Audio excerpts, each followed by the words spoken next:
Welcome to day 5 of Recycle Week. If you managed to watch all the videos this week, then thank you very much. I hope that you've managed to learn something new, or that something has inspired you to change your recycling habits and step up your recycling.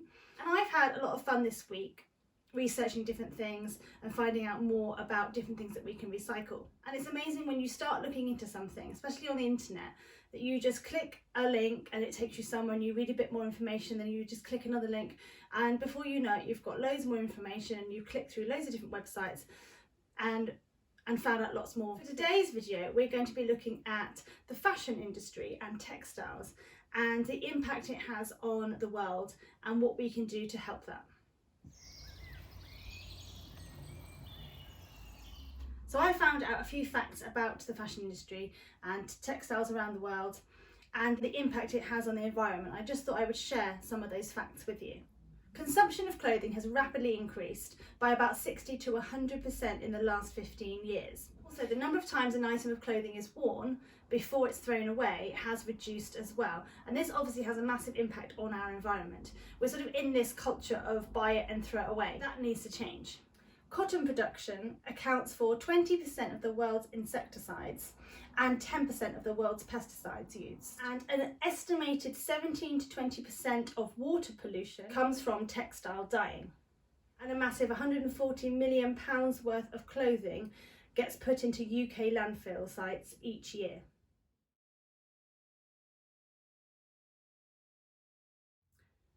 On Monday, I talked to you about WRAP, the Waste and Resources Action Programme. And they are doing a lot of things for plastic, but they're also doing a lot of things for the textile industry and helping them to be more sustainable and be kinder on our environment. So WRAP has got groundbreaking expert-led initiatives called Textile 2030, which uses the knowledge and expertise of the world's leaders in sustainability. And its aim is to help the fashion industry to change how they create their products to make it kinder on the world. It is a voluntary agreement from its members, and there are lots of different companies that are now members. Primark, Marks and Spencer's, ASOS, JD Sports, and they have all sort of signed up to this programme to promise to work with WRAP to change the way that they create their clothes. 17 businesses that accounts for over half of the UK clothing sales have signed up to this initiative. So these businesses and WRAP and the government have all pledged to help to do certain things to help our environment. So they've promised to try and reduce their greenhouse gases by 50%, try and reduce their water footprint by 30%. They are going to aim to try and make clothes look better for longer, to try and get away from that throwaway culture, and use recycled raw materials. Now, WRAP do recognise that companies are going to have to make really big changes over the next decade to achieve some of these targets. The Textiles 2030 roadmap sets out certain goals for those companies to reach by 2022, 2025 and 2030.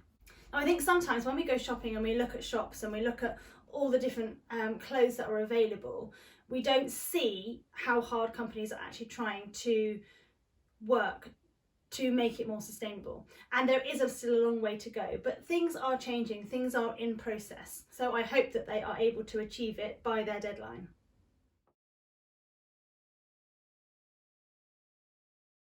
Now, we do all need clothes, we can't get away from that. So there are a few things that you can do to help this process along and to help the environment when it comes to fashion.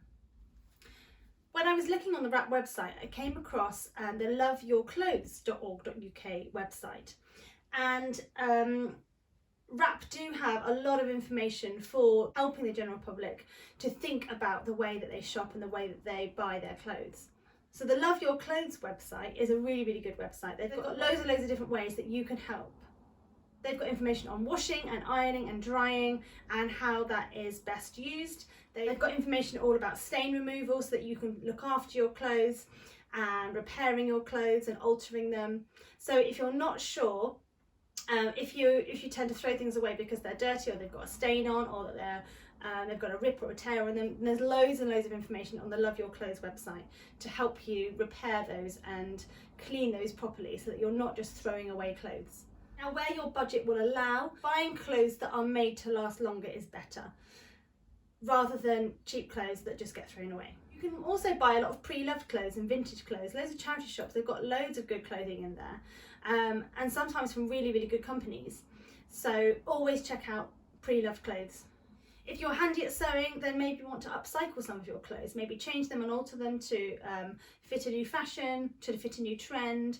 If something's ripped, then maybe combining two bits of fabric together to make something new.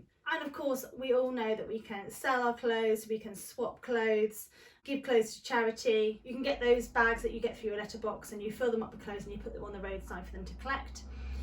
All the clothing banks. There's obviously Facebook Marketplace, and lots of buying and selling groups, as well as free cycle, giving clothes away, especially children's clothes and babies' clothes. I know with having 2 children, I get through so many clothes for the children and just swap them around. They use them for such a short amount of time. When you're done with them, pass them on to somebody else. There are plenty of people out there who need a little bit of support and who need clothing that's a bit cheaper or even free. On the Love Your Clothes website, there's a great little article, or a couple of articles on crafts you can make out of socks. In fact, there's 101 crafts there you can make out of socks. Of course, we learn about sock puppets, but there's loads of other different things that you can do with socks. So if you've lost a sock, I know we're always losing one sock in the wash. So if you've got odd socks, or one's got a hole in and you can't repair it, then try and make a craft out of that remaining sock. And that brings us to the end of Recycle Week. I really hope that you've been inspired to step up your recycling and just change one thing or do one thing extra.